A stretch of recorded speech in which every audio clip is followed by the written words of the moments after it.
What is going on, ladies and gentlemen? We are back again with another 90-day fiance video, and this one right here is all about Cassia. I hope I've said her name correctly, but I believe she's an OG all the way from season 2, which is funny because right now on Retro Madness, our new channel for all the retro reactions to 90-Day Fiancé, Sister Wives, and so much more, we are currently actually covering season 2. So I will be looking forward to seeing her in this season itself in particular. But with that being said, though, the link for that channel is down below in the comments section. But with that being said, though, let's give a big massive shout out to every single person that is a member of the channel, that is a member of Patreon, and that is a subscriber as we continue to grow. Now, with that being said, let's get into this one right here because she's had a lot to say.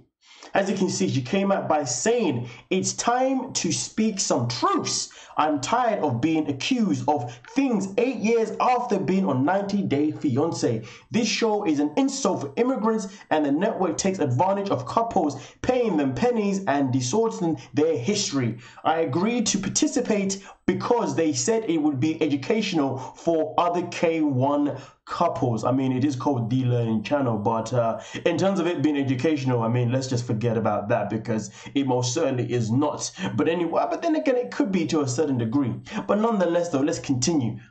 What a joke. People online says the seasons keep getting worse and I might have a smaller audience online, but I will share my experience with the network. Jason was the only one fighting for all couples, asking why they kept inventing storylines and making couples' lives a mess. In one call, he even asked, "Do you really think you told 6 love stories in your show?" They had the audacity to say they did. Also, Jason was a hustler. Our stay and wedding was supposed to be on Caesar's Palace, but since the network already had a dirty storyline for us, we had to stay. We had to stay at the Mardi Gras, wherever that is. Also, for the tell-all in New York, they wanted to pay 1K a couple. Jason united with other couples and demanded 5K. I think that the new couples are being used and being paid less than what they were supposed to. I don't know if they care though. I mean, listen, ladies and gentlemen, so much was said right there, something particular. But you know, it's quite interesting because if we go back to the very beginning of that statement when he talked about it would be educational for other K1 couples, it's quite interesting because how can you be educational with fake storylines? How can you be educational with storylines that are not real? But here's the thing though, ladies and gentlemen. I understand that, well, I'm assuming that was the only season that she was on.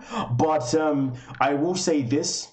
The matter of the fact is, despite the fact that we know they are not necessarily fair to immigrants, nor are they fair to just even their own people anyway, in terms of how much they pay everyone, the matter of the fact is people still continuously want to go on the show, and at the same time people are still continuously agreeing to the storylines that they are obviously given, allegedly, shall I say, because of course we can't say it's all true because this statement and any statement that we have heard from other people pretty much saying the same thing, which does kind of make it more of a fact than an opinion. But of course, I'm always going to say allegedly just to cover my back, if you dig what I'm saying. But here's the thing though, either way, these couples do agree to go on the show. These couples do agree to the storylines. These couples do agree to be portrayed exactly how they are portrayed. And to be honest with you, if you agree to being portrayed how you're being portrayed and you agree to the fee that you're being paid, well, really and truly, what leg do you have to stand on? I mean, listen, I get it. It is absolutely frustrating. It is not a nice situation to be in.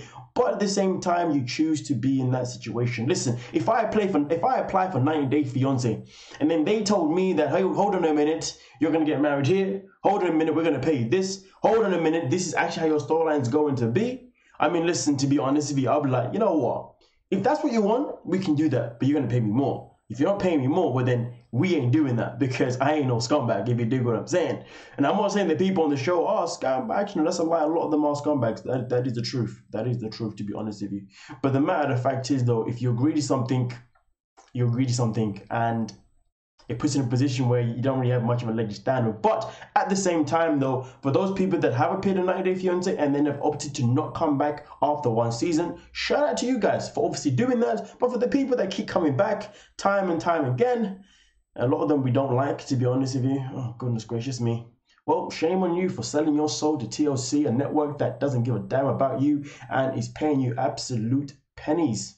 But hey, On the other note though, if someone from TLC was to watch this video, all I want to say is this: if you really are creating your storylines and really are making fake storylines, which a lot of people believe, if you need someone in your creative team to give you better storylines, your boy is here. I can give you some good storylines that will definitely get your ratings all the way up here.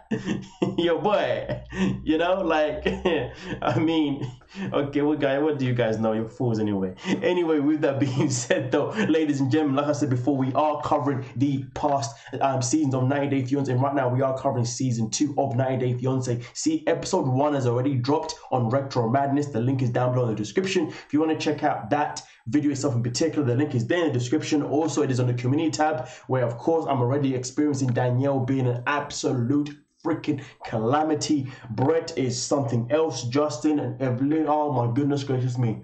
It's only episode 1 and it's already a madness. But hey man, you want to go check it out, link is down below, RetroMADNESS, if you dig what I'm saying. But don't forget to like, subscribe, and peace.